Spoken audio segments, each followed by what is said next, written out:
A character with wide, shocked eyes gasps out the name, Yoshizawa-san.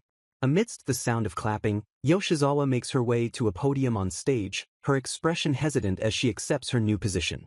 She stands behind the lectern, looking small and nervous as she prepares to address the assembly. Her view of the audience is a blur of faceless figures, a silent, intimidating crowd watching her every move. Within the crowd, a blonde-haired girl gives a small wave, and Yoshizawa looks down, her face etched with concern.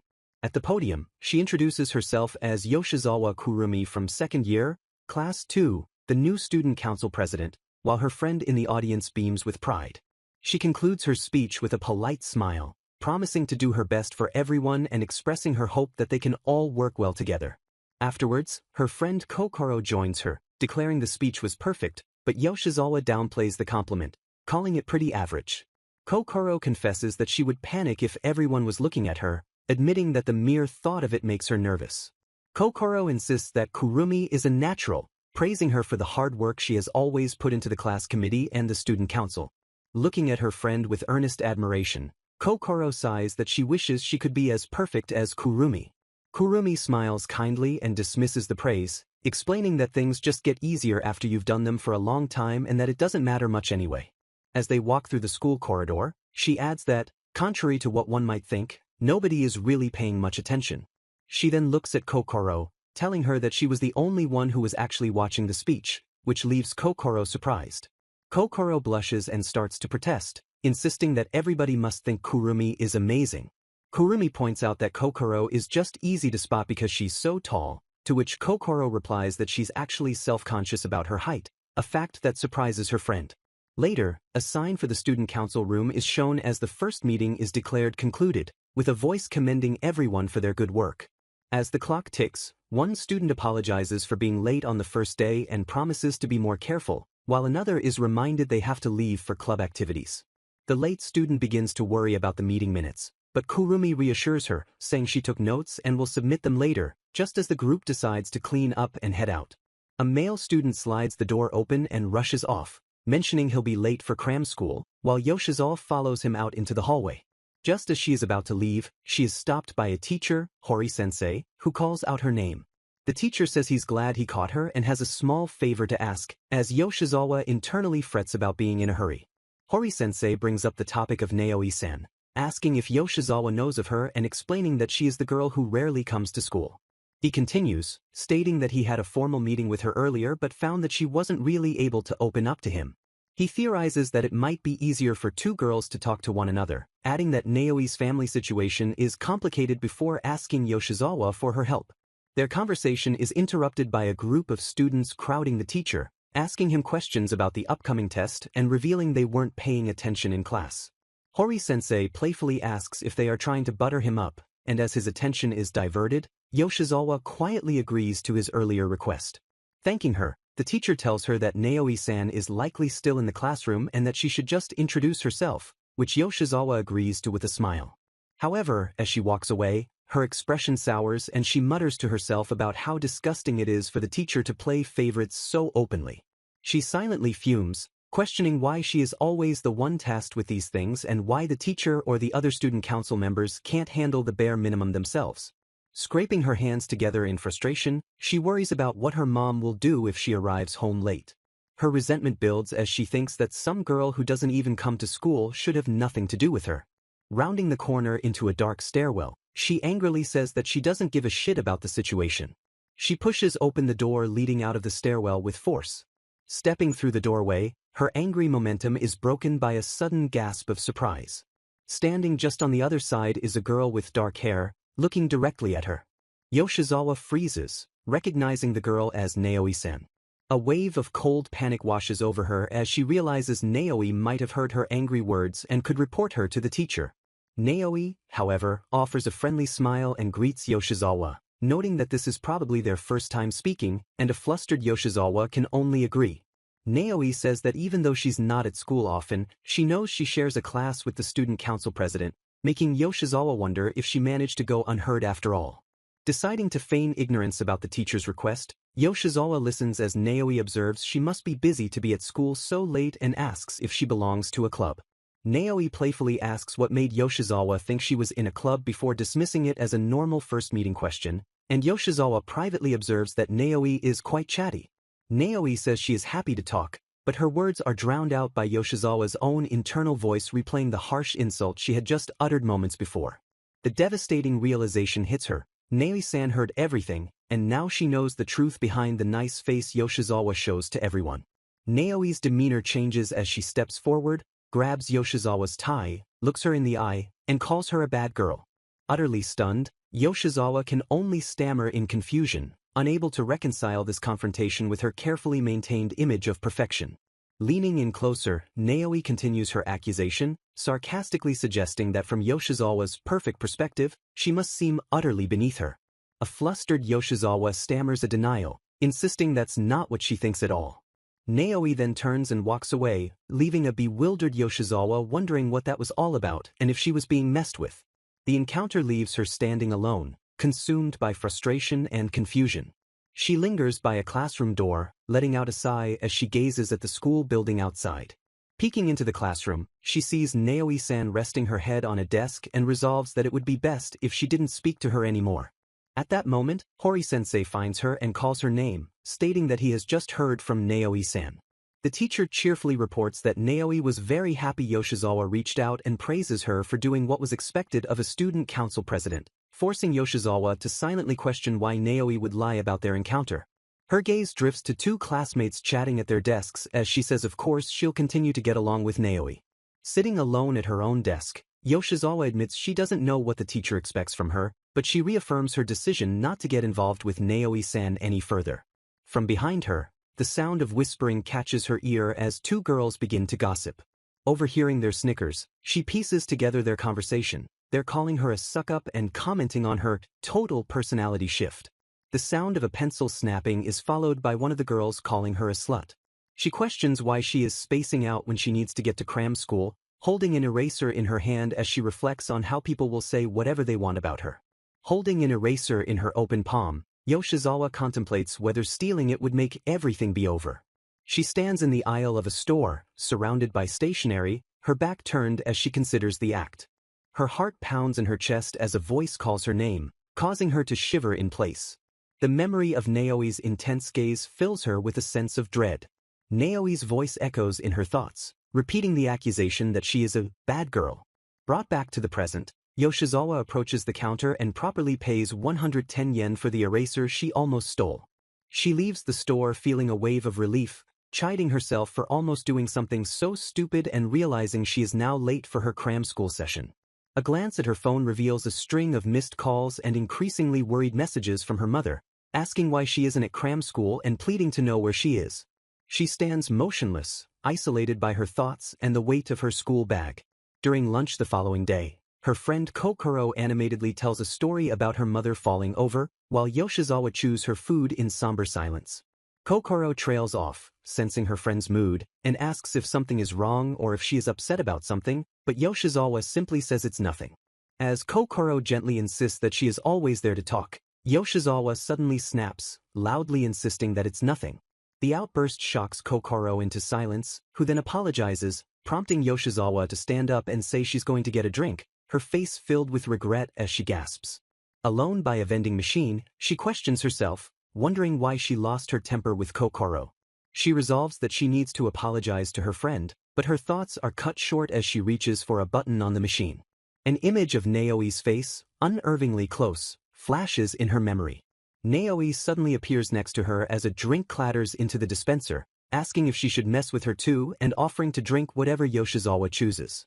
Yoshizawa selects a bottle of water, which Naoi calls boring, and silently wonders why this girl keeps hanging around her, remarking that their tastes are different. Naoi cracks open a carbonated drink and asks Yoshizawa why she's so uptight, suggesting she should take a breather.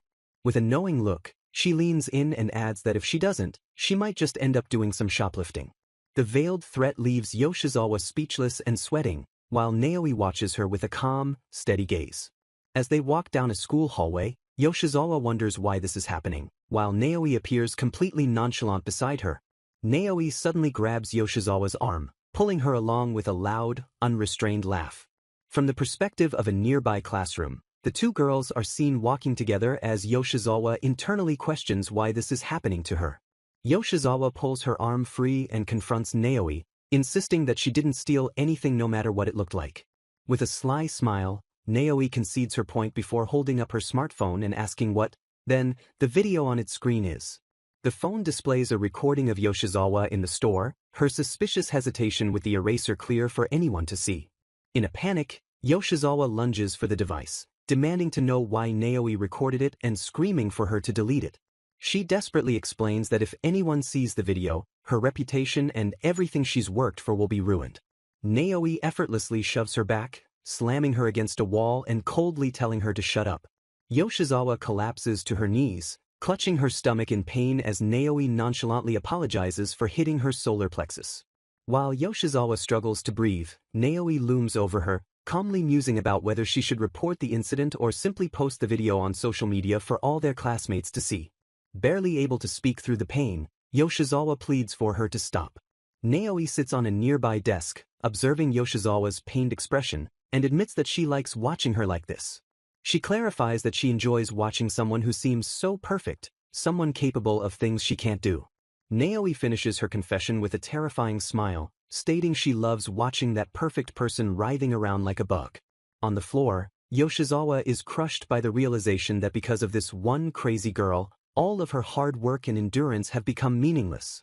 The sense of utter hopelessness is absolute and overwhelming. Naoi looks down at her with a slightly pained, unreadable expression. As a small laugh escapes Naoi, Yoshizawa looks up from the floor, calls her a freak, and asks what she finds so funny. Naoi's laughter ceases, her expression shifting to one of genuine confusion as she simply asks, huh? A flashback shows Yoshizawa kneeling amidst torn-up test papers with poor scores, apologizing to her mother and promising she will work. Tears stream down her face as she vows to try much harder. The memory fades, returning to the present where Yoshizawa is on the floor, calling Naoi a freak for laughing at her pain. A school bell rings in the distance as Naoi looks on with a dispassionate expression. Naoi rises to her feet, remarking that she didn't even get a chance to eat lunch, while Yoshizawa remains on the floor, stunned. Yoshizawa's stomach grumbles from hunger, and she clutches it as she realizes there's no time to eat now. She looks up at Naoi and asks what she will do with the video, pleading for her to delete it and realizing she is screwed if anyone sees it. Naoi looks down with a faint, unreadable smile. She turns to Yoshizawa and tells her not to be so scared, promising that she won't tattle. With a sly glance over her shoulder, she adds the caveat, well, till next time at least, before walking away. Yoshizawa is left alone in the empty room, Naoi's parting words echoing in her thoughts. I won't let you run away so easily. In a different location, Naoi waters some flowers as Yoshizawa is seen through a window in the background. Yoshizawa clutches her stomach, feeling lightheaded and overwhelmed. The world seems to spin as she thinks that none of what just happened feels real, as if she is in a dream. Her thoughts race as she questions what she ever did to Naoi, wondering if she was being stalked and if this is all because of one careless comment. She then questions Naoi's reaction, wondering why she herself was laughing during the confrontation. Her friend Kokoro finds her, explaining she got worried when Yoshizawa didn't come back. As Yoshizawa stumbles toward her, Kokoro rushes to her side in concern, asking what's wrong. Yoshizawa wobbles and collapses against her friend, who holds her steady with a confused look. Leaning on Kokoro's shoulder, Yoshizawa apologizes for speaking so roughly to her earlier, but Kokoro tells her not to worry and asks if she is okay. Kokoro supports her, asking if something happened and if they should go to the nurse's office. She even offers to carry Yoshizawa, though she quickly adds that she might not like that. Yoshizawa is moved by her friend's genuine kindness. She pulls away slightly and thanks Kokoro, lying that she just had a bit of a stomachache. She assures her friend that she is feeling a bit better now as they stand together in the hallway.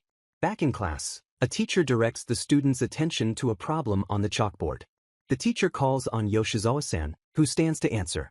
After she answers, the teacher praises her for her perfect work, and Yoshizawa thanks her quietly. From her desk, Naoi watches the exchange with a piercing gaze that makes Yoshizawa flinch. The teacher moves on to the next student as Naoi looks away, thinking to herself that she may have overdone it. A dark, unsettling smile spreads across the character's face. Naoi observes another student being chided for falling asleep in class, with the teacher demanding an apology in English. That night, Yoshizawa is in her bedroom, the window open to the dark exterior. She paces her room, her expression fraught with anxiety as she wonders what she should do. She clutches her stomach, the bruise from Naoi's earlier assault still visible. She thinks about the video, realizing it doesn't matter if she actually stole anything, only that it looks like she did, and notes that Naoi went home without incident after school. She agonizes over how she can possibly get the video deleted. Naoi's threat that she won't be allowed to run away so easily echoes in her mind. She admits to herself that the more she thinks, the less she understands what Naoi truly wants from her. As bad as things are, she knows her strict routine must continue: dinner, cram school, then self-study. A grim realization dawns on her. She has had nowhere to run for a very long time. She decides she doesn't want to think about anything anymore. She lies in her bed, gasping as she holds a hand to her mouth, physically distressed. She thinks about how she always waits until her mother has gone to bed.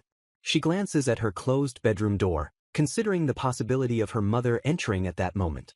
She knows what she is doing is dangerous, but even so, she feels that she can't stop. She writhes on her bed, gasping and clutching at herself in a state of intense agitation.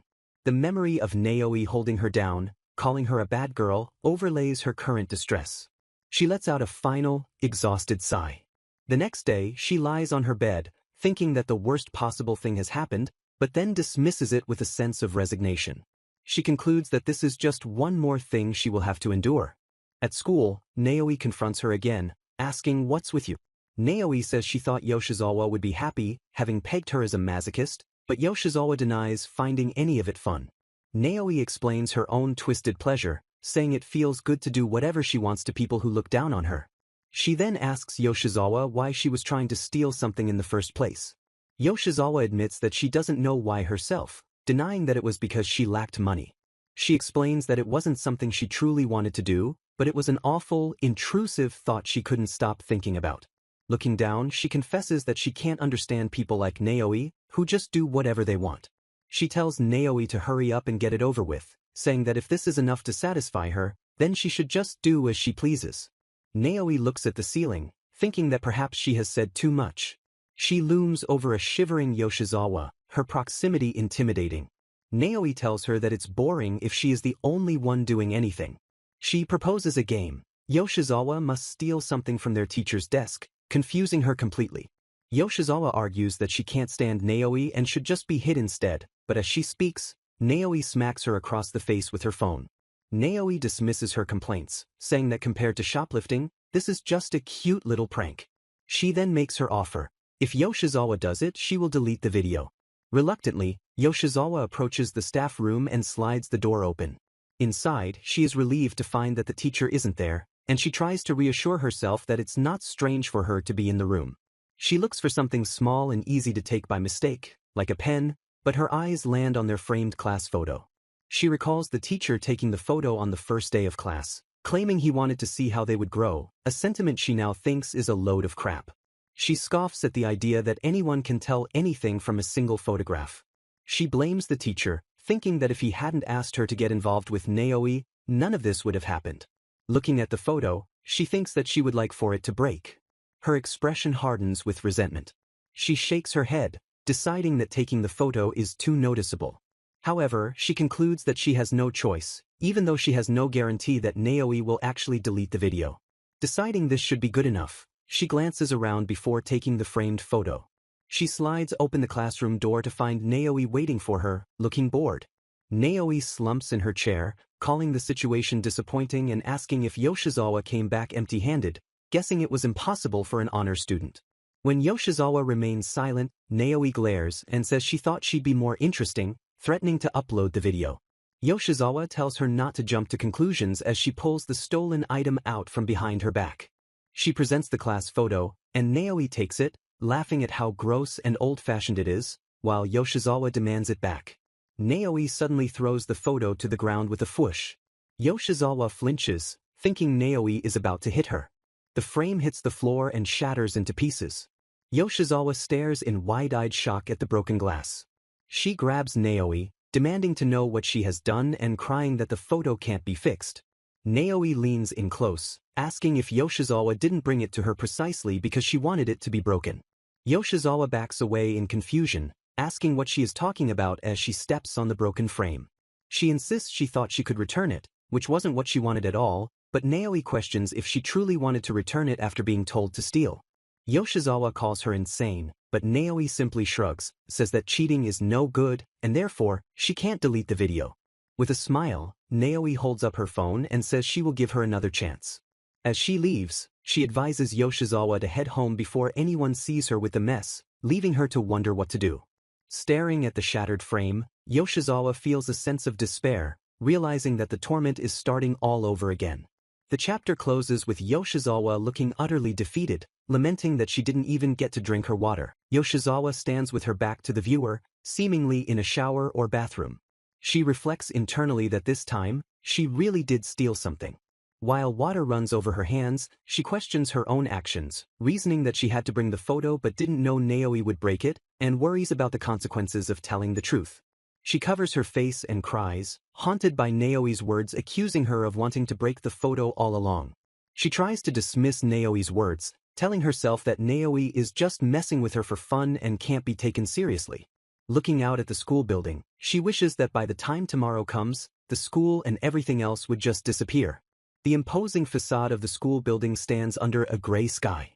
The next day, she walks hesitantly down the hall with Kokoro, approaching their classroom door. As they get closer, they overhear other students murmuring in shock about what they found inside. The teacher, Hori-sensei, arrives and asks what's going on, only to see the source of the commotion for himself: the class photo, destroyed. He places the shattered frame on his desk and asks the class to let him know if anyone has any information. Yoshizawa stands amidst her classmates, consumed by the fear that someone suspects her, a feeling she can't shake. She knows it would be best to tell the truth, but fears that doing so would mean her school life would be over. She nearly raises her hand to confess, thinking this is the end for her. Her eyes widen in a moment of sheer panic. She pulls her hand back down, questioning her own impulse. The classroom seems to distort around her as she wonders what to do.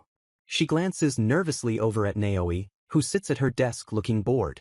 A different student raises her hand and offers a testimony, rambling that she stopped by the classroom after school and found the photo already broken, which freaked her out so much she just went home. The teacher listens to the student's account and thanks her for the information, admitting he is caught off guard by the incident. He tells the class that he won't take it to heart. He explains that he doesn't want to believe someone had bad intentions and that it could have been an accident, asking that no one try to find the culprit. He also requests that they don't tell other teachers about it, as he doesn't want them to worry. After the teacher's speech, Kokoro turns to Yoshizawa and remarks on how scary it must have been to find the scene alone, leaving Yoshizawa to wonder if she's in the clear. Another classmate muses that whoever did it should just tell the truth, as no one would blame them if it was just an accident. Her friend disagrees, suggesting Isanuma-san and her friends wouldn't be so forgiving, prompting Yoshizawa to silently disagree with the teacher's assessment. The other girls argue that it couldn't have been an accident since the photo was in the staff room, concluding it was done on purpose and is unforgivable. One of them decides that even though the teacher told them not to, they should ask other classes if they saw anything. As Yoshizawa listens with her head in her hand, Kokoro notices an injury and asks what happened to her finger. Yoshizawa dismisses it as a paper cut, but her friends note that it looks like it bled a lot and offer to disinfect it. She shifts away, insisting she's fine, and her friends eventually drop the subject. Another classmate enthusiastically suggests that the whole class should pitch in for a new frame as a present for the teacher, an idea he agrees to. As the day ends, students clean the classroom while Yoshizawa watches, lost in thought. While carrying trash bags, she worries that some of her classmates are still looking for a culprit, on top of her ongoing problem with Naoi and the video. Her thoughts overwhelm her, and she wobbles, grabbing the doorframe for support as she wonders what to do. Suddenly, she is pulled from the classroom and slammed into a flower bed outside. The girls who pulled her, led by Isanuma-san, question her exaggerated reaction, claiming they didn't even pull her that hard. One of them shoves her, and she falls back into the dirt, stammering in confusion. Isanuma looms over her, kicking her leg and accusing her of breaking the photo. Yoshizawa asks why she would do that, and Isanuma reveals her bizarre theory: she knows Yoshizawa has a crush on the teacher. Isanuma claims Yoshizawa broke the photo to get the teacher's sympathy because she's jealous of how kind he is to everyone. Thinking what an idiot Isanuma is, Yoshizawa calmly states that she must be mistaken. Isanuma's expression turns menacing as she says she doesn't care about crushes, but she hates Yoshizawa's face, her attitude, and everything about her. She grabs a handful of flowers and dirt and grinds it into Yoshizawa's face, screaming that just looking at her pisses her off and that she's trying to make a fool of her. She yells that she never wants to see Yoshizawa again and throws her bag at her, but another student tells her she's going too far. From the doorway, Naoi watches the scene unfold, saying oops, as Isanyama's group looks on in shock. Covered in dirt, Yoshizawa stares blankly ahead as the group's leader decides they should leave. Isanyama and her friends walk past Naoi without a word. Naoi approaches the disheveled Yoshizawa, remarks on how awful the situation is, and pats the dirt from her hair while blaming her for what happened.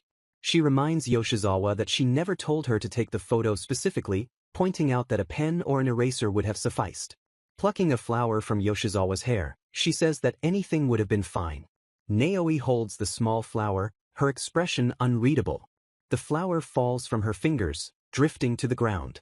Yoshizawa says that Naoi promised her another chance and tells her to hurry up, but Naoi just remarks on her eagerness. Naoi agrees to give her the chance after school. Later, in the empty classroom, Naoi presents a carving knife with a cheerful "tada." Yoshizawa simply responds with a deadpan "what?" Naoi explains she just grabbed it from the art room, questioning why Yoshizawa would have a carving knife when she doesn't do wood carving. She hands the knife to Yoshizawa, who takes it hesitantly. Naoi leans in close, running a finger along the tool and noting that even an ordinary object like this can become a lethal weapon. She looks directly at Yoshizawa and asks if she is thinking about something messed up right now. She continues to taunt her, suggesting that maybe she's even thinking about stabbing her with it, which Yoshizawa denies. Yoshizawa tries to deflect, but Naoi announces that she has to go to the staff room. She explains that the teacher wants to have a meeting to give advice to truants like her, which Yoshizawa hopes isn't about the photo.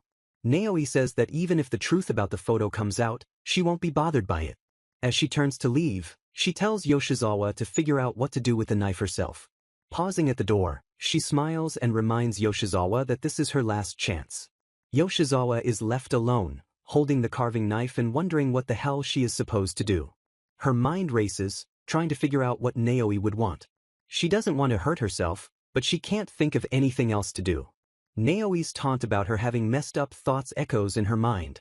She realizes that the person she was thinking about earlier wasn't Naoi. A memory surfaces of the teacher in the staff room talking to Naoi, saying someone saw her working downtown.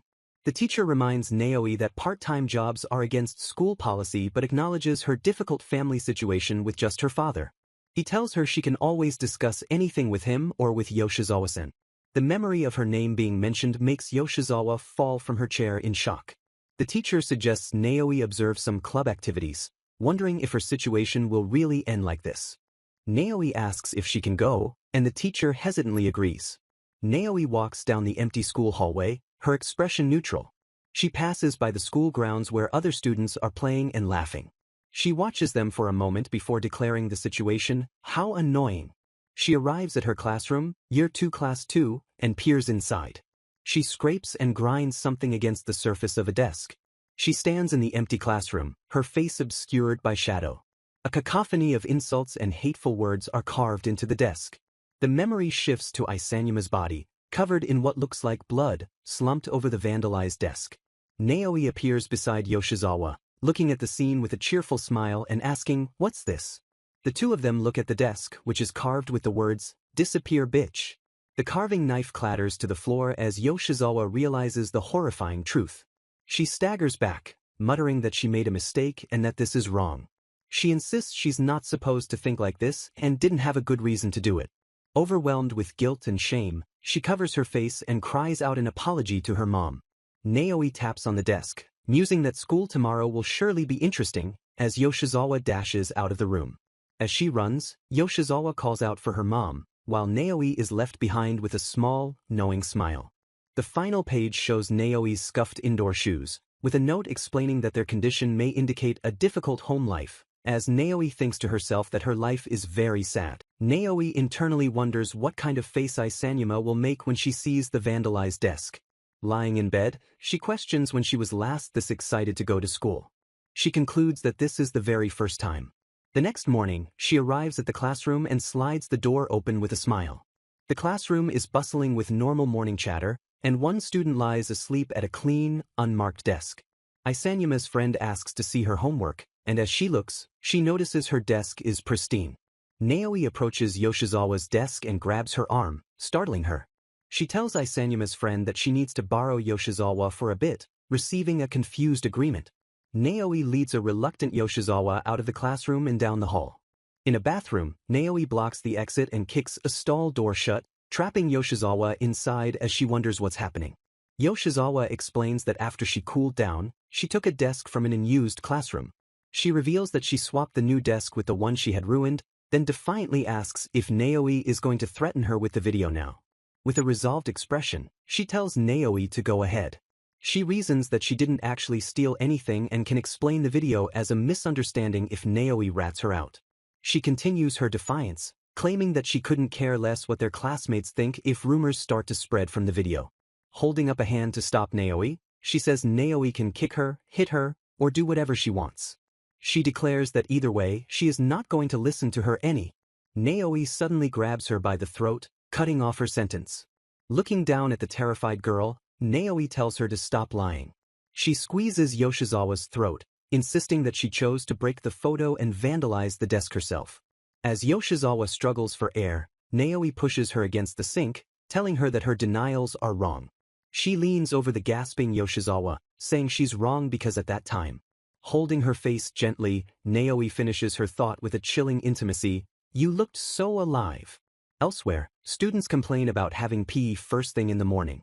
The memory of the confrontation causes Yoshizawa to gag over a sink. She clutches her throat, her face pale and distressed. A narration box explains that Naoi left after that and didn't come to school the next day either. Walking home with Kokoro, Yoshizawa wonders if things are finally going back to normal, noting that the video was never posted. Kokoro mentions that Yoshizawa has been busier lately, which triggers a shuddering memory of her recent ordeals. The memory of Naoi telling her to take a breather flashes in her mind as she looks at her friend. She asks Kokoro if she would like to stop by somewhere, and Kokoro agrees. Kokoro enthusiastically says of course they can. Yoshizawa returns with a milkshake, apologizing for the wait. Kokoro suggests they drink them outside, and Yoshizawa agrees. As they walk, Kokoro wonders when they last enjoyed a simple detour like this, and Yoshizawa figures it was probably back in middle school. Kokoro reminisces about when Yoshizawa taught her to play catch in elementary school, which brings back a memory of Kokoro being bad at it. Kokoro notices the time and asks if Yoshizawa has cram school, but she says not to worry, as it's later today. Yoshizawa looks off to the side, her expression somber for a moment. Kokoro watches her friend with a gentle, knowing look. She notices Yoshizawa's finger is still hurt and asks to look at it, observing that the cut is swollen and inflamed before offering to replace the old band-aid. While tending to the cut, Kokoro wisely notes that problems are like wounds. It's best to air them out rather than keep them covered up, which always helps her feel better. After applying a new band-aid with a cute drawing on it, she smiles and tells Yoshizawa she can always talk to her if she needs to. Yoshizawa looks at the rabbit drawn on her finger, touched by the gesture, and laughs softly at how cute it is. As they walk near a baseball field, she thinks to herself that being with Kokoro puts her at ease. She picks up a stray baseball and thinks that for this moment, this is fine. She feels that in this moment, she can forget everything about Naoi and what she did. She throws the ball back to the kids playing nearby. As she watches the kids play, she feels a sense of relief, thinking that this is okay. From a distance, Kokoro watches her and thinks to herself that Yoshizawa seems to have cheered up a bit. Later that evening, Kokoro is in her room, wrapped in a blanket. She looks at a selfie she took with Yoshizawa earlier, thinking about how much fun the day was. She gushes to herself about how much she likes Kurumi-chan and that they promise to hang out again soon. She considers putting the picture on social media but decides against it, then notices she has a direct message from a creepy-looking throwaway account. She opens the message, her expression shifting to one of shock and confusion as she sees its contents. The message contains a video, and as she watches, she recognizes the person in the frame, Kurumi-chan. Kokoro gives Yoshizawa a new band-aid, reminding her to change it over the weekend. In her room, Yoshizawa stands by her bed, looking thoughtful. She peels off the old band-aid, observing that the cut on her finger is finally starting to heal. A voice from downstairs announces that they are heading out.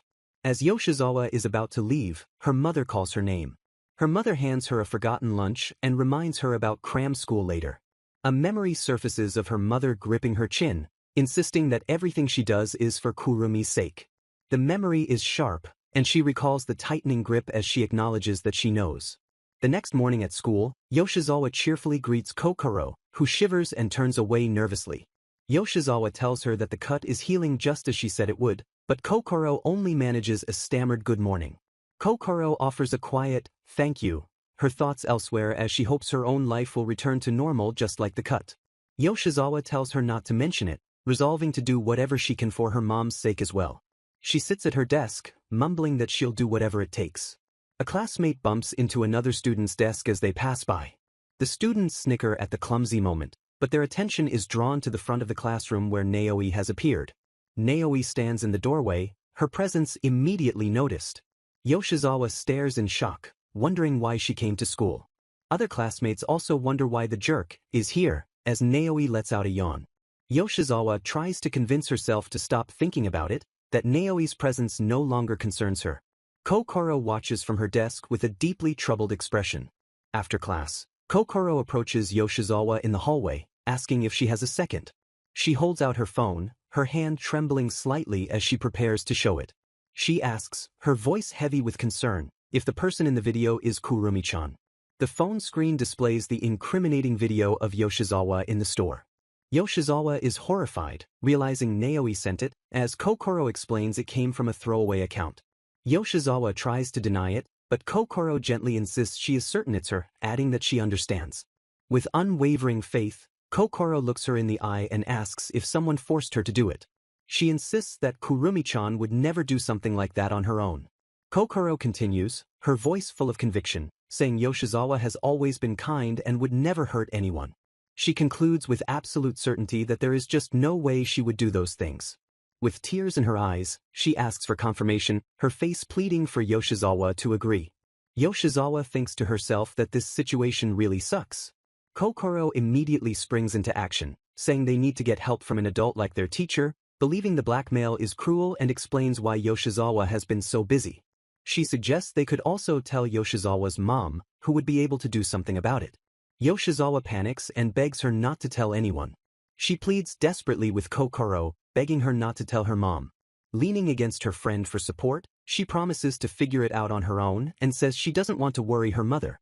Kokoro argues that this isn't a normal problem she can solve by herself. Yoshizawa looks down, pleading with her friend not to tell anyone yet and promising to reach out if she needs help, her primary goal being to shut Kokoro up. She looks up with a fragile smile, saying she's not alone because she can count on Kokoro for support. Kokoro looks uncertain for a moment before reluctantly agreeing. As Kokoro thanks her, Naoi's voiceover states that she knew it. A close-up shows Kokoro's worried face, while Naoi's thought continues, she doesn't understand anything. Naoi stands nearby, having observed the entire exchange, thinking to herself that Kokoro is just in the way. Kokoro says goodbye, wishing Yoshizawa luck with her student council work before leaving.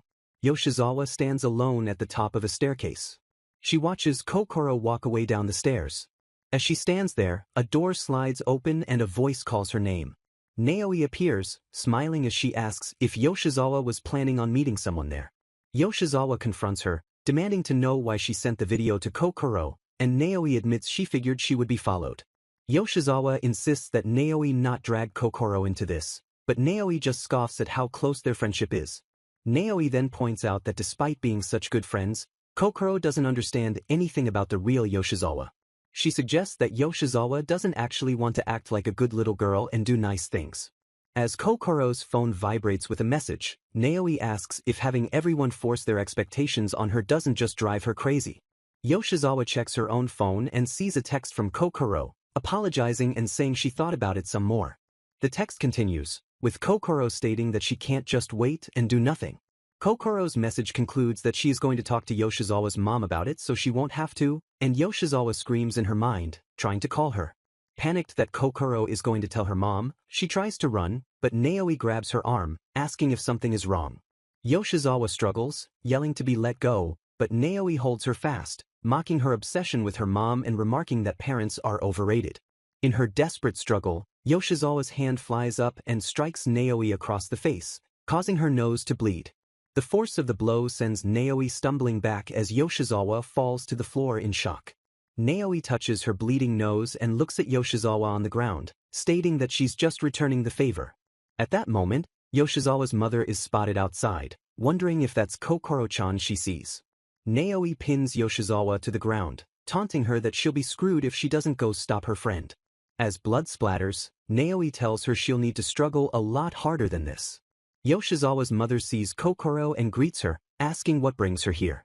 Pinned beneath Naoi, Yoshizawa snaps, screaming that her mother doesn't know a damn thing and just loves messing with people. Panicked that her mother will blame her if she doesn't hurry, she begins to fight back. As she repeats that she has to hurry, she unleashes a series of frantic slaps against Naoi's face. She looks down at the girl she's just struck, her thoughts trailing off. Lying beneath her with a bloodied face, Naoi looks up with a serene expression and asks if that felt good. Yoshizawa gasps, her hand hovering over her own mouth, shocked by her own violent outburst. Naoi's hands gently cup Yoshizawa's face, telling her that it's okay. She continues, her voice soft, speaking of all the things that keep Yoshizawa trapped. She takes Yoshizawa's hand, the one with the reopened cut. Looking into her eyes, she says that the two of them should destroy it all. Tears stream down Yoshizawa's blood-stained face as she takes in Naoi's words. A memory of her younger self crying and apologizing to her own mother flashes through her mind. Naoi looks down at the floor where Yoshizawa's phone lies with a cracked screen, noting that her cut has opened back up. In a fourth wall-breaking panel, Yoshizawa asks Naoi if she knows people are reading this. The final page shows Yoshizawa gasping in horror. Library committee member Kimura frets about retrieving an overdue book from Naoi-san, admitting to a friend that she is terrified of her. After being encouraged, Kimura nervously approaches Naoi, who apologizes profusely, saying she completely forgot to return the book. Kimura walks away gushing to her friend about how Naoi is actually a total sweetheart, an assessment that makes a nearby Yoshizawa react with silent disbelief. Yoshizawa watches with cynicism as Naoi improperly sorts her trash, thinking that she's just a witch getting brownie points for apologizing for her own mistakes. Despite her own disbelief, Yoshizawa finds herself lifting Naoi's trash out of the bin to sort it properly, thinking it's clear she's the one doing it correctly. Naoi suddenly appears beside her with a slight smile, asking why she is fishing her straw out of the trash. A flashback shows Hori-sensei talking to Naoi, explaining that while many students need cram school to get good grades, she could maintain her top marks just by attending class, especially since she is on a special scholarship. Naoi sits alone in the empty classroom, raising her hand as if in a mock class session. She overhears Yoshizawa walking down the hall, muttering about why the teacher can't handle things himself. From her hiding spot, Naoi listens as Yoshizawa complains about the student council and how a girl who doesn't come to school has nothing to do with her. Naoi hears Yoshizawa's final dismissive curse, "I don't give a shit." An amused smile spreads across Naoi's face as she realizes what Yoshizawa truly thinks. Naoi reflects that from the first moment she saw her, Yoshizawa had the air of someone perfect who had it all. She saw her as the complete opposite of herself. Yoshizawa was someone who should never have been involved with a person like her. The memory shifts to the first time Naoi saw Yoshizawa in person after the incident. Yoshizawa looks at her with an expression of pure shock. Naoi thinks to herself with a dark smile that she was right about her. The resentment she felt at being looked down on was immense. She decided then that she would threaten and play with this good girl for her own amusement until she got bored. The perspective shifts back to the present, with Yoshizawa embracing a bloodied Naoi. The two girls hold each other against the wall in the aftermath of the fight. Yoshizawa's phone vibrates with a call from her mother, and she sniffles that she has to go see her. She begins to pull away from Naoi. Naoi grabs her arm, squeezing it as she tells her not to go. Naoi asks if she really wants to go, and Yoshizawa hesitates. Yoshizawa looks down at Naoi, their faces close. She gently touches Naoi's hair and whispers a thank you. Sunlight reflects off the school windows. Naoi thinks to herself with a hint of surprise, "Thank you," she says. Later, Naoi returns to her dark and dilapidated apartment building at night. She opens the door to her apartment with a click. Inside, a man who is presumably her father sits in the dark, drinking a can of beer. He looks at her bruised face and remarks that she looks like shit. He verbally abuses her, asking if she got in a fight and telling her that she's only worth as much as her face. Naoi tells him to just shut up. Her father continues his drunken tirade, calling her a monkey, as she walks past him to her room. He slams his fists on the table, blaming her for his friends leaving and calling her worthless. Naoi stands in her room, looking out the window, and wishes that everything would just disappear. She touches her own reflection in the glass, thinking that she and Yoshizawa-san feel the same way. A memory shows Yoshizawa's mother yelling and throwing things as Yoshizawa begs her to stop. In the present, Yoshizawa tells her mother to let her go. Her mother holds a knife, accusing her of ignoring her messages and not caring what happens to her.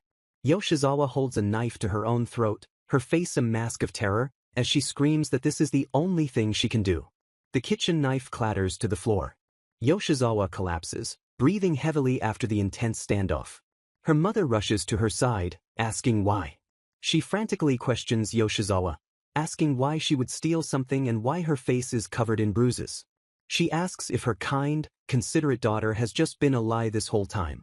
Cradling Yoshizawa's head, she asks what could have made her act like this and if it's her fault, since she always tried to support her.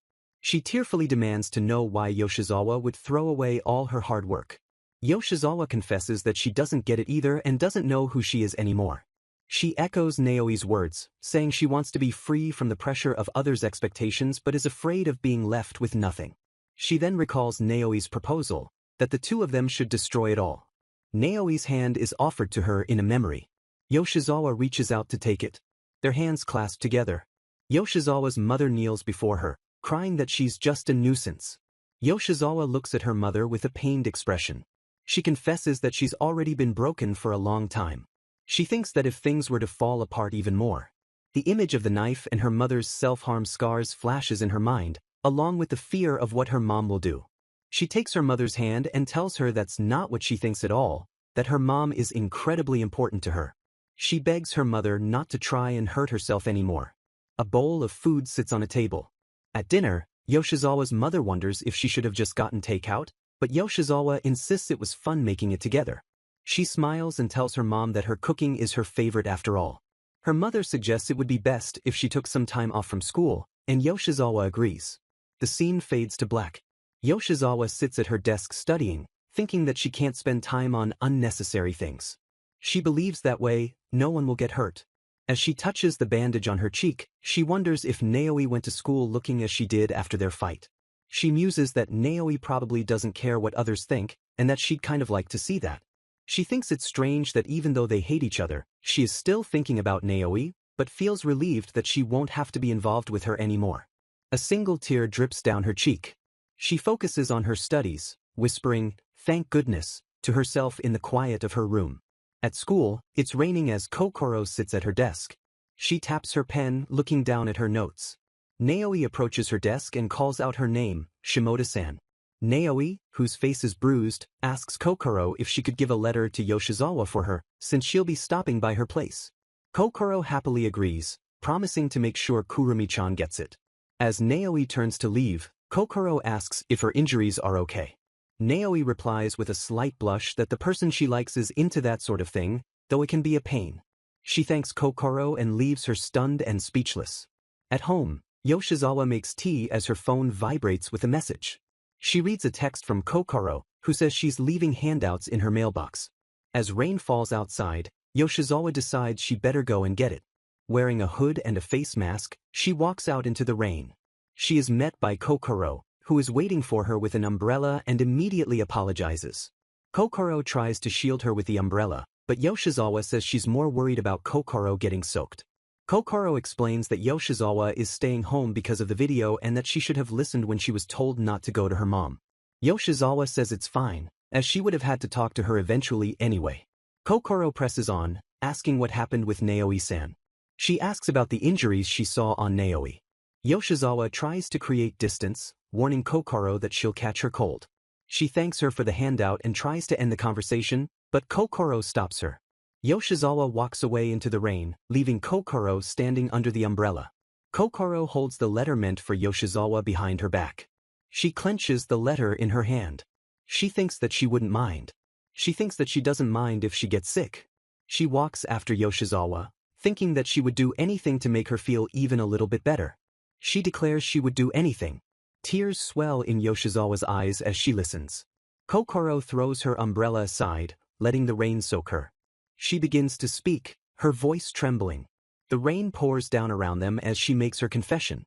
She tells her, "I like you, Kurumi-chan." In the pouring rain, Kokoro panics, realizing she has just confessed her feelings. She worries that Kurumi-chan must be upset now. She thinks about how precious their friendship is and regrets saying anything. Overwhelmed with emotion, she covers her face, believing she can't undo what she has done. She reflects that she never planned to tell her, but seeing her friend hiding her face in distress spurred her to act. Tears stream down her face as she processes the weight of her confession. Through her own tears, she sees Yoshizawa looking back at her with a surprised. Yoshizawa, wearing a face mask, speaks through the rain. She suggests that for now, they should go inside to talk. As they walk, Yoshizawa asks if Kokoro is okay, and she quietly confirms she is. Kokoro follows Yoshizawa, her hood still up, her expression a mix of hope and anxiety. A memory of her own confession, "I like you. I really like you," echoes in her mind. She recalls telling Yoshizawa that she has always liked her, a memory tied to an image of the school's rabbit hutch. A flashback shows a younger Kokoro, then called Shimoda, being bullied by other students for always being in the rabbit pen. The bullies rattle the cage and demand she speak up, startling her. A young Yoshizawa appears and tells the bullies to stop, saying they are being a pain. After a brief argument, the bullies leave, telling Yoshizawa to shut up.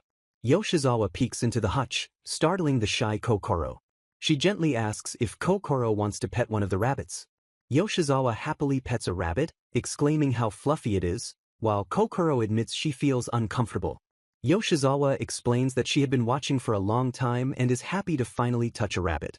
Kokoro asks if Yoshizawa likes rabbits too, and she confirms, saying she was torn between the class committee and the animal husbandry committee. Yoshizawa muses that if she had picked differently, they might have been working together. Kokoro recalls being shy and always on the sidelines watching as other kids, including a young Kurumi, played.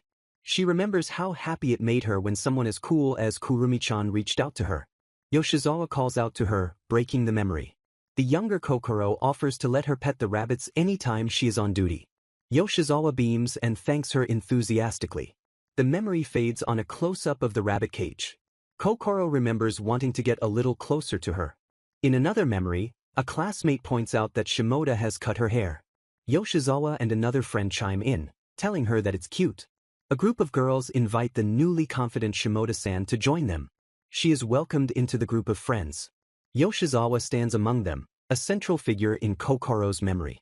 A later memory shows Yoshizawa in a middle school uniform, standing alone by a window. Kokoro overhears other students gossiping, wondering why Kurumi never hangs out with them anymore and suggesting she has things going on at home. As one girl gushes about a senpai, Kokoro decides she's going to head home. She stands beside Yoshizawa, a silent show of support. Another flashback shows Yoshizawa during PE, running with impressive speed. Kokoro watches her, thinking about how fast and great she is. She reflects that nothing has changed about her. After the run, Kokoro tells Yoshizawa that she was really cool out there. Yoshizawa dismisses the compliment, but Kokoro thinks to herself that Kurumi is her most precious person. She vowed then that even if everyone else leaves, she would always be by her side. She believed it would be okay even if Yoshizawa fell in love with someone else, as long as they were still close friends. The memory ends as she thinks, "Or I thought so." The scene returns to the present, showing the text of the letter Naoi gave her, which says it was nice to be struck and invites Yoshizawa to take things even further. Kokoro holds the disturbing letter, wondering what it means. She concludes that there is definitely something off about Naoi-san. She is certain that the reason Kurumi-chan hasn't been herself is all Naoi's fault. Looking at a memory of the broken class photo, she suspects Naoi was responsible for that as well and makes a decision. She sits across from Yoshizawa, resolute, thinking that she has to put a stop to it. Yoshizawa, her face bandaged, asks for clarification, "So you're saying you like me?" Kokoro is flustered, while Yoshizawa continues, stating that she's completely focused on school and has never been in love. Kokoro admits she knows Yoshizawa doesn't see her that way and never said anything to avoid risking their friendship. With a sad smile, she says that somehow, she ended up saying it anyways. Yoshizawa looks at her friend, her expression unreadable. Kokoro reaffirms her feelings, stating that she likes her even if it ruins what they have. Yoshizawa turns away, a blush creeping up her neck. She quietly asks why. She begins to ramble, insisting she isn't the person Kokoro thinks she is and that she can't do anything right. Kokoro interrupts, insisting that's not what she meant and that she doesn't want Kurumi-chan to do anything.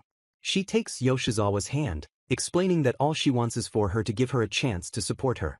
The emotional weight of the moment hangs in the air. After a long pause, Yoshizawa notes that the rain has let up. Outside, Yoshizawa thanks Kokoro again for the handout as she prepares to leave. Kokoro nervously asks if it's okay to touch her, and Yoshizawa agrees. Kokoro gently touches the bandage on Yoshizawa's cheek, asking if it hurts or makes her uncomfortable, to which she gets quiet denials. She looks at the injuries and says she hopes they heal quickly. Kokoro adds that since Yoshizawa was kind enough to give her a chance, she'll have to do her best to make her fall for her. She stands with a broom, ready to sweep. She apologizes for being clingy and jumps back, but Yoshizawa is silent. Yoshizawa says that it doesn't really bother her, and if it's what Kokoro wants, she doesn't mind. Kokoro is overjoyed, simply happy that Yoshizawa accepted her. She walks away from Yoshizawa's house, her heart soaring. She crouches down on the sidewalk, overcome with emotion.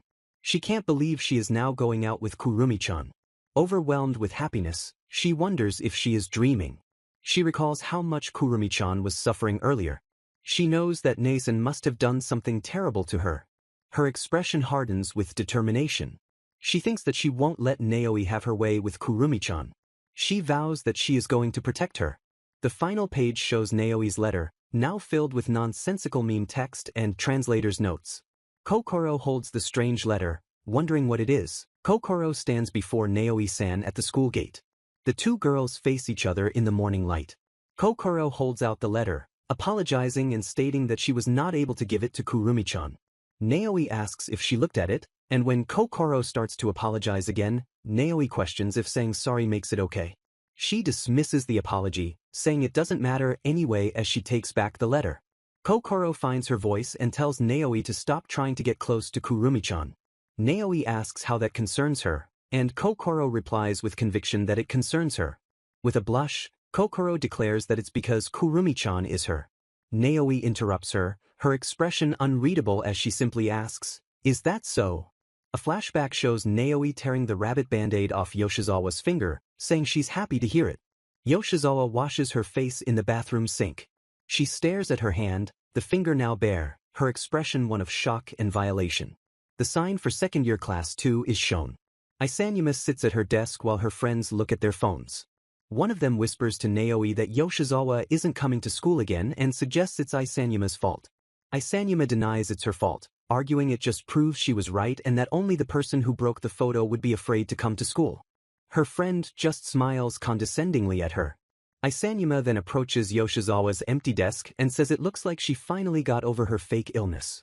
One of her friends snickers that Yoshizawa is totally ignoring her, and Isanuma tells her to shut it. The friend continues to taunt her, saying that's Yoshizawa for you, that she couldn't care less about Isanuma. Kokoro greets Yoshizawa, noting how it feels like a long time since she's been back, but Yoshizawa points out it's only been a week. With a hopeful blush, Kokoro suggests that they've changed a little. She then quickly announces she's going to buy something from the cafeteria, and Yoshizawa agrees. Before she leaves, Kokoro turns back and repeats her request from the other day, "Give me a chance."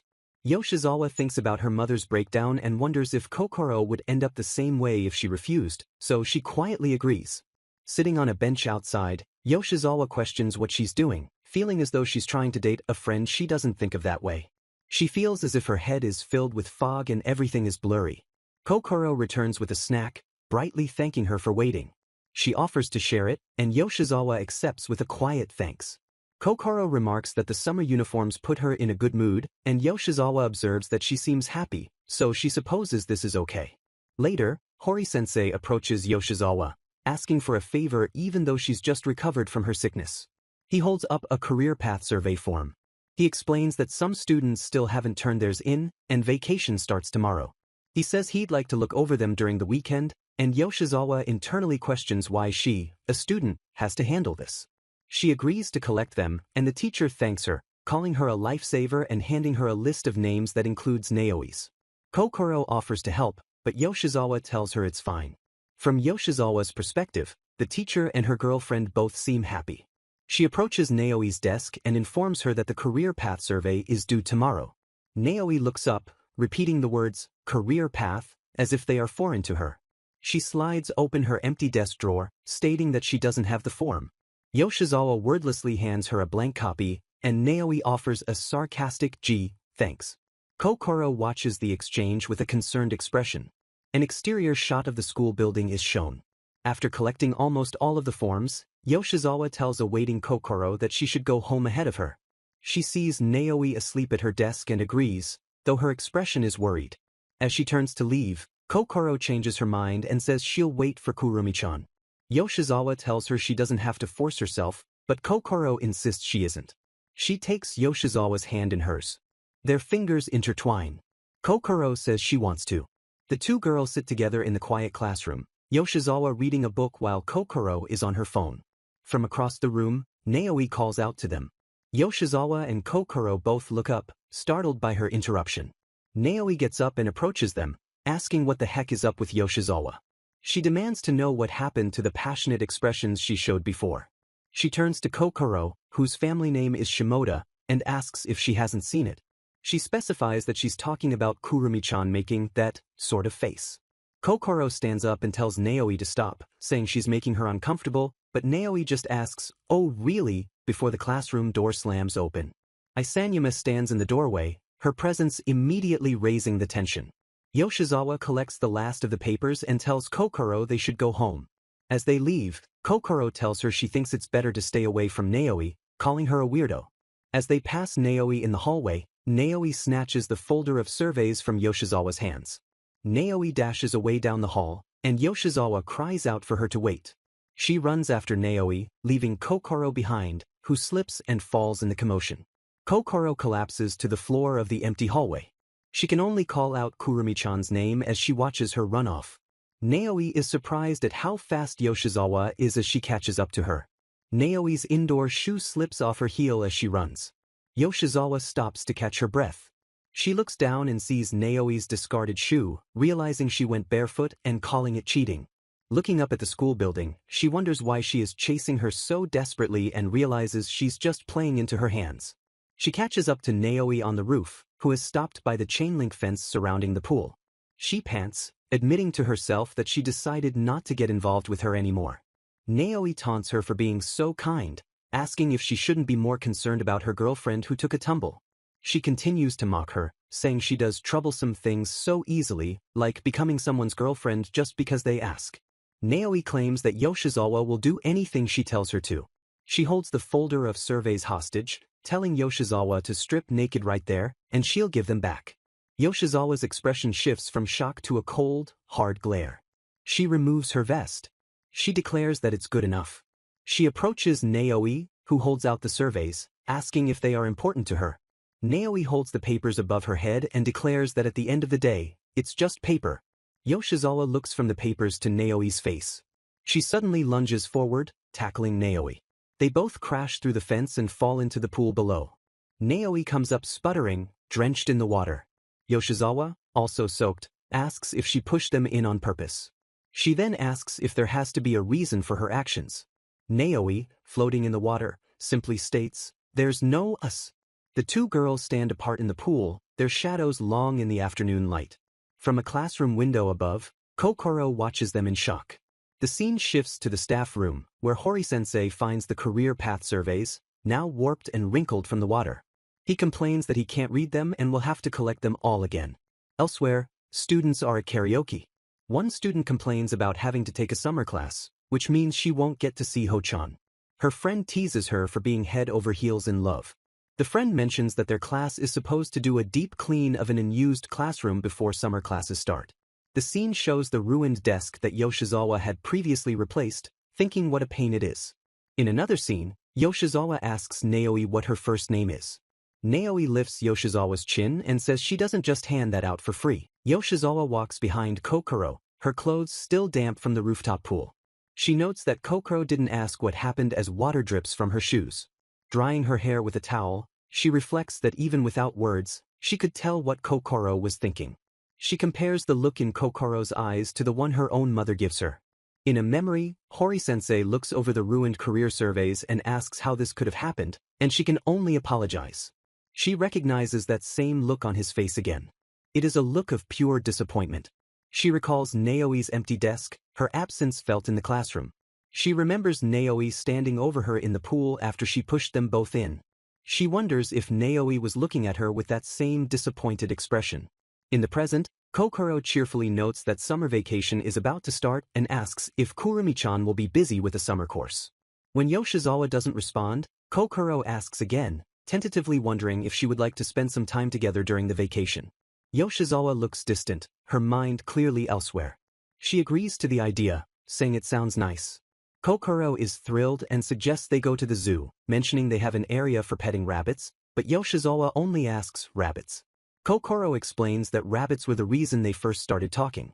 She recalls how Yoshizawa came to her rescue when she was in trouble, and how happy it made her. Yoshizawa can only stare back blankly, offering no sign of recognition. Kokoro smiles sadly, saying it's okay and that she probably doesn't remember because it was so long ago. She turns and walks away, leaving Yoshizawa watching her with a complicated expression. Yoshizawa notices her friend's sadness and asks if she said something wrong, but Kokoro insists she is fine. Kokoro says her mind was wandering and asks Yoshizawa to let her know if she does anything that upsets her so she can make it right. She then asks if Yoshizawa was thinking about Naoi-san, adding that there is something that upsets her a lot. She tells Yoshizawa that even if she tried to fix it, Kokoro says that she knows where Yoshizawa's feelings really are. Her words cause a blush to spread across Yoshizawa's face as she realizes she needs to go after her. She worries that if she goes after her, she will just end up hurting her again. Kokoro's declaration, "I know where your feelings really are," echoes in her mind as she resolves to follow. She pants as she runs, her thoughts in turmoil. She feels trapped, believing that if she doesn't do as she's told, she hurts her mom, but if she does, she hurts someone else. Gasping for air, she collapses with the horrifying thought that it would be better if she just didn't exist. The scene shifts to a quiet park. A ball thunks against the ground near a playground slide. From a tunnel in the play structure, Naoi's voice calls out to her. Naoi emerges, kicking a ball and asking what Yoshizawa meant when she said, "There's no us." She scuffs the slide with her foot, her expression unreadable. She asks how Yoshizawa could go back to her old ways after showing such a raw, real face. She accuses her of letting herself get swept up in other people's problems again, acting like nothing happened. She calls her an indecisive girl who will just self-destruct on her own without any help from her. With a sigh, Naoi says that she doesn't care. She muses that if she's just killing time, anyone will do, and that the Isanuma girl seemed fun. She looks down at Yoshizawa with a complex expression. Crouching in the tunnel, Naoi asks if Yoshizawa is running away from her too. The scene shifts to the exterior of an izakaya, a Japanese pub.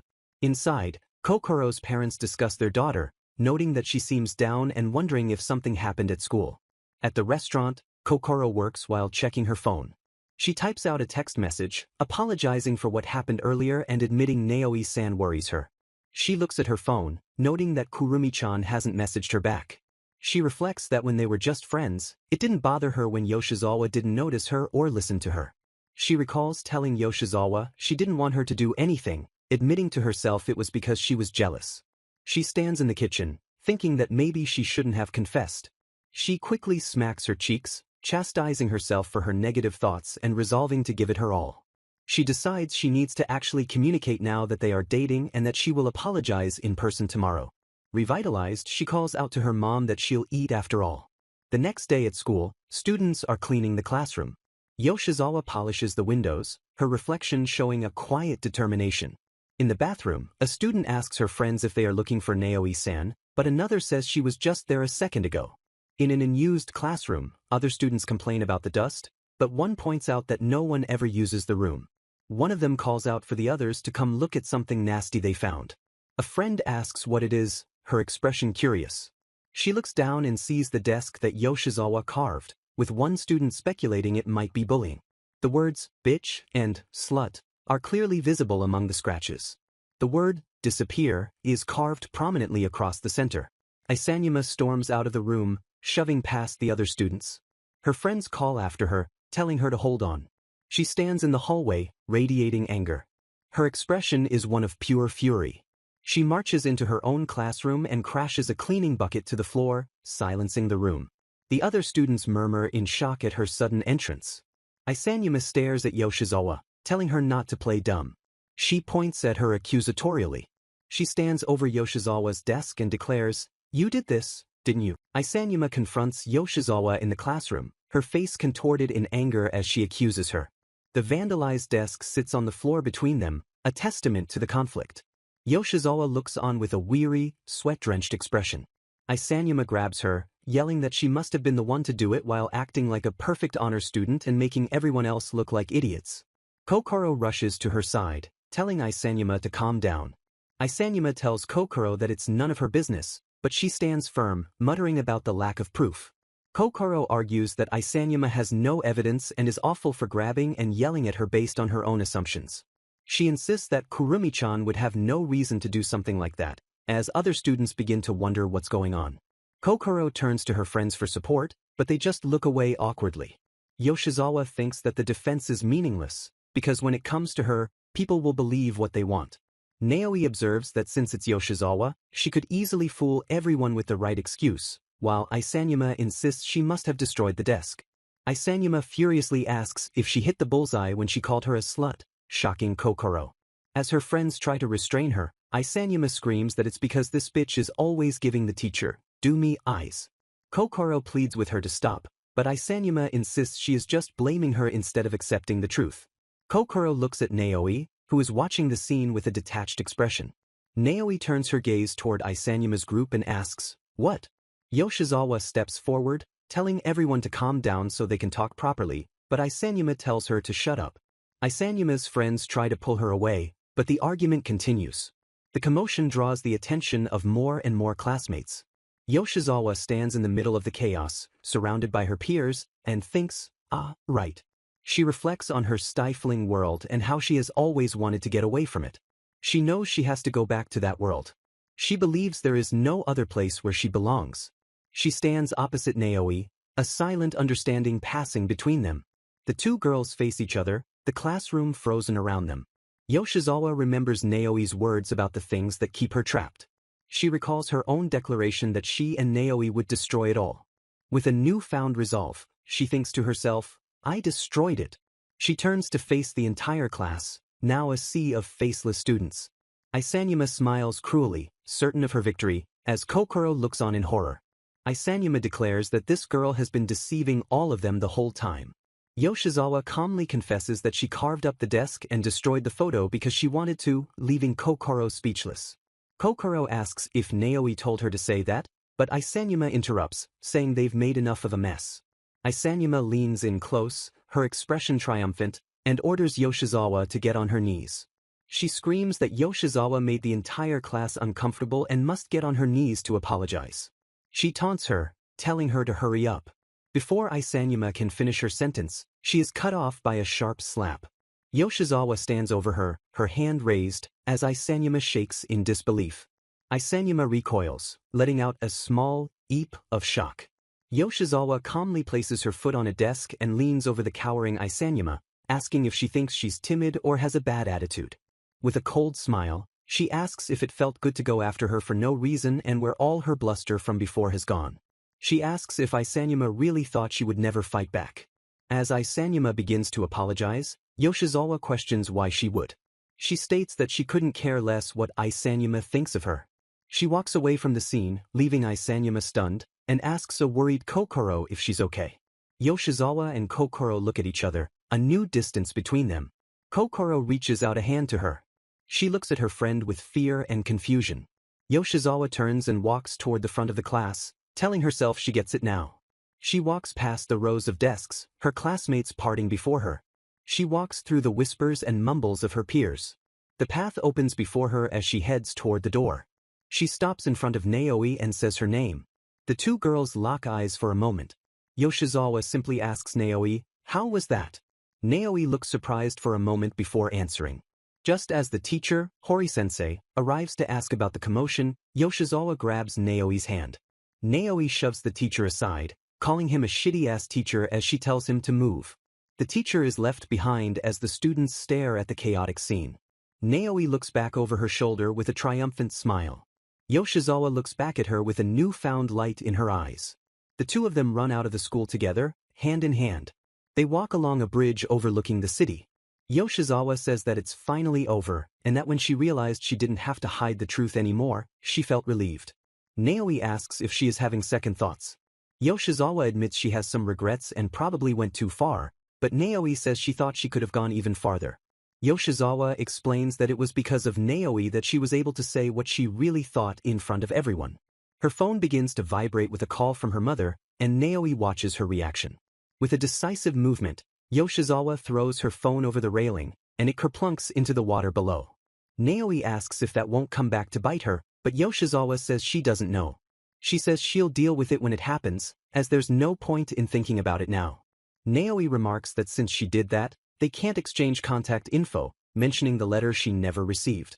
Yoshizawa laughs and asks if Naoi wants to hang out with her. Naoi looks at her, surprised, as Yoshizawa turns to her with a genuine smile. Yoshizawa simply says, "I might." She begins to walk away, telling Naoi that she has to get used to making her own decisions. She asks Naoi what she wants to eat, dropping the "san" honorific and noting that Naoi's been doing the same for a while. During PE class, a teacher announces there is time left over for free play, and an energetic student named Mori suggests they all play dodgeball. Kokoro panics, lamenting that she is terrible at dodgeball, while other students, including Naoi, observe that her tall stature makes her the perfect target. A ball comes flying toward Kokoro, but Yoshizawa intercepts it with her own body, taking the hit with a loud "bae-pi." A grateful Kokoro realizes Kurumi-chan saved her, while Yoshizawa laughs it off, saying it looks like she's out. The game continues for another 10 minutes. Kokoro is now the last person standing, displaying unstoppable skill as she dodges every throw, all while still being terrified of the ball. Watching from the sidelines, a confused Yoshizawa wonders why Kokoro doesn't just get eliminated if she finds the game so scary.